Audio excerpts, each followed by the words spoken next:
Hello and welcome back to another Fear the Walking Dead video, and today I want to talk about Fear the Walking Dead as a whole and review the entire series and tell you, is it worth watching? Should you go watch Fear the Walking Dead? And I would have to say, this is a tricky one to say.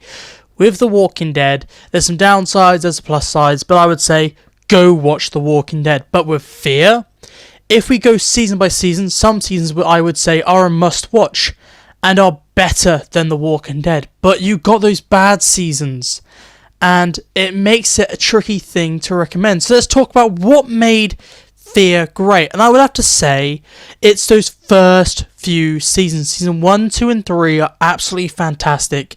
You follow the Clarks, it's at the start of the apocalypse, we see our characters get used to the zombies, and those first 3 seasons are about our characters descending into villainy. And that's what set it apart from The Walking Dead. The Walking Dead was a couple months in or years in, and it's about these good guys. And it was about our protagonist, Rick Grimes, and his family. And then you had the first 3 seasons of Fear be about Madison and the Clarks and her family at the very start of the apocalypse, and them going down this descent of slowly becoming the villains, doing these morally grey things. These were not good guys, and that's what made Fear 1, 2, 3, those seasons, absolutely amazing. The writing was great, the acting, the performances, and the locations. We got to see Mexico, we got to see different parts of America and different countries, with us spending a lot of time in Mexico. However, then you get the reboot in season 4 because we lose the original showrunner, and the new showrunners just wanted to have Morgan in the show. They wanted to have it be all about The Walking Dead, and they didn't watch the show clearly, so they rebooted the show, jump a year and a half, or 2 years, and then bam, the show is about Morgan. You kill off the main cast.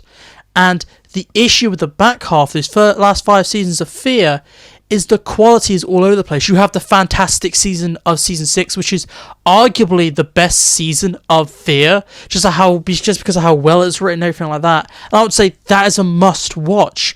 However, you have the slog of 5, 7 and 8. 4 is okay, but then you just got 5, 7, 8, which really do bring this show down, and really does make me hesitant to be like, yeah, go watch this, because that's how bad the writing is. This show goes from being a solid 8, 9 out of 10 to being down to a 3 out of 10 just because of how bad it flip-flops in quality. And because of that season 4 onwards reboot, Fear season 1 to 8 does not have a through story. It reboots its cast in its 4th season, and it feels like 2 different shows. And if you love season 1, 2 and 3, you're going to hate the rest of Fear because it absolutely takes a dump on everything you liked about Fear, and it's like, basically, this is a new show. Why not make the Morgan show? Because they give you a whole new cast, and you have maybe 1 or 2 Fear characters in the later seasons. It does really suck how badly they change between those 2 things. But if you can get past them absolutely dumping on the original Fear characters in season 1, 2 and 3, and look at them now being like, okay, this is the Morgan show, we're all about the good guys. All the characters that are in the first few seasons get completely character swapped to suddenly be good guys and not descended into villainy. And the Morgan show, one good thing about season 4, 5, 6 and 7 and 8 is that it fixes Morgan's character. So if you're a massive fan of Morgan from The Walking Dead, I would say maybe have a look at 4, 5, 6, 7, 8 of Fear, and maybe watch the Morgan-centric episodes so you can see his character development and actually seeing the conclusion to his story and having a satisfying ending for Morgan.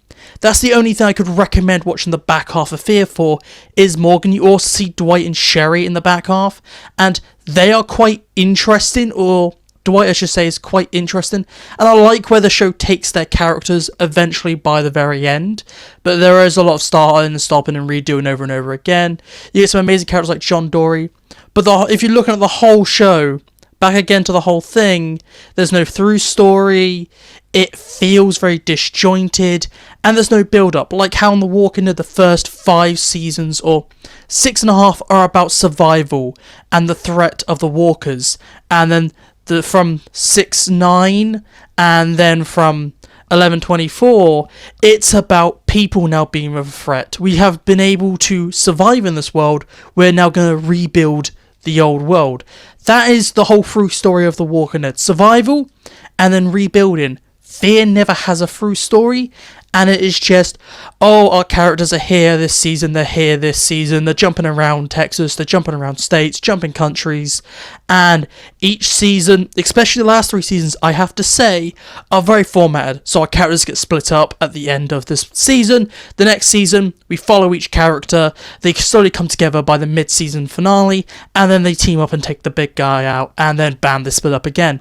That's how they kind of formatted the final 3 seasons of Fear, and it was just a lot of filler. And just after that reboot, the show was really just relying on all Walking Dead character, with season 4 to 6 introducing a new Walking Dead crossover character each season to try and hook you onto the show. It was no longer about telling a story, it was just there to be like, oh, the saviors, Negan. It was just there to be Easter eggs and cameos. And there's no big story, the writing is terrible, and characters are making dumb decisions, and you're getting characters you like being killed off, and then the killer of that character is now a new main character, and they're forced down your throat over and over again because they keep repeating the same mistakes in each season. And I have to say, I can't with good conscience recommend Fear. I would say, don't watch Fear. I'm not going to be like, oh, go watch this part of Fear, then this part of Fear, because if I say like that, I'd be like, go watch season 1 to 3 of Fear, but then you can have an kind of fulfilling ending, then jump to season 6, and you're going to be like, what the hell's going on? So looking at Fear as a whole, I cannot recommend Fear, and I have to say the show is a 5 out of 10. And that really hurts me because I really, really like those early seasons of Fear, and say those seasons are 8s and 9s, and season 6 is like an 8 and a 9, but you got those season 8s, season 7, season 5s in there. So I just cannot recommend watching Fear the Walking Dead, so just stay away from the show in my opinion. And that really does hurt me because I do think some of Fear's seasons are better than a lot of the Walking Dead seasons, especially season 6 and season 3, but just because we're looking at the whole picture, it's not worth going through the trash to find the gold. But please tell me down below, what do you think of Fear the Walking Dead? Would you recommend it to a friend, or would you not? I'll let us know all your thoughts down below. Or would you be like, I'm on the fence about it, as like maybe recommend some seasons, like saying watch season 1 to 3, and then just drop the show? I'll let us know all your thoughts down below. But this is me today, so goodbye, peace out, and I'll talk to you later.